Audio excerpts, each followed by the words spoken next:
So long as you're starting with high quality beef, cooking a good steak is as easy as throwing it on the grill or searing it in a hot skillet. But if you want perfect steak, and I'm talking steak with a rich, brown, crackling crust and a medium rare core that extends all the way from edge to edge, then you need to take your technique to the next level.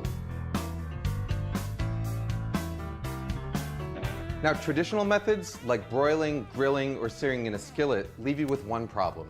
Your steak develops a temperature gradient inside it. So while the very center of the meat might be a perfect medium rare, as you move towards the outer layers, it becomes more and more cooked until you reach the edges, which have the dry, chewy texture of well-done meat. So the question is, how do you minimize this overcooking? So here's the thing, the more gently you cook your food, the smaller that temperature gradient inside is going to be. So for instance, if you cook a steak in a 500-degree oven, you're going to develop a pretty thick band of gray meat inside.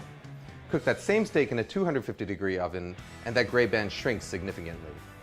You may have heard of a concept called sous vide cooking, and the idea here is to take that low temperature cooking to the extreme. With sous vide cooking, you place your steak inside a sealed plastic bag and then put that plastic bag in a water bath held at the exact temperature that you want to serve your steak at, say 130 degrees for medium rare. About 45 minutes later, you take your steak out of that bag and it's perfectly evenly cooked from edge to edge with no temperature gradient and no danger of overcooking. The problem is that sous vide equipment is really expensive, but there's an alternative, a regular old $30 beer cooler. Even though a cooler is designed to keep cool things cool, it's equally good at keeping hot things hot. So all you've got to do is fill it up with hot water, adjust the temperature with boiling water or cold water, and then place your bag meat inside it to cook. So long as you start a few degrees higher in order to compensate for the heat loss when you add your meat, it should be able to maintain its temperature for the 45 minutes required to cook most steaks, pork chops, lamb chops, chicken, or fish.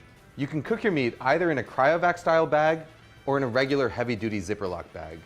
In order to get the air out of a Zipperlock bag, put your meat inside it, zip it up most of the way, and then slowly lower it into the water, sealing it just as the air is forced out.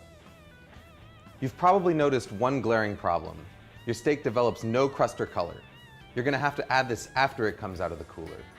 Now you can do this on a grill if you want to cook outside, but my personal favorite way is to finish it in a cast iron skillet. Just heat up some oil over the highest possible heat while you carefully dry the outside of the steak in order to help it brown faster. Season the steak generously with salt and pepper, and once the oil starts smoking, add the steak to the pan along with a couple of pats of butter. Cook the steak just until it's browned on both sides, about a minute or two, and then to finish it off, hold it up vertically with tongs in order to get the edges. The beauty of this method is total flexibility in terms of timing. Once your steak comes up to temperature inside the cooler, you can let it sit there for up to a few hours longer without worrying that it's going to overcook. Your steak is going to be hot and ready to sear as soon as you're ready to eat. You want to up your game even further? Then get yourself one of these guys.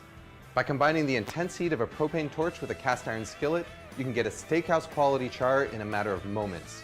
Just make sure that you shut off your smoke detectors first. It may take a little bit more time, but if you're willing to put in the effort, this is the best quality steak you can get at home.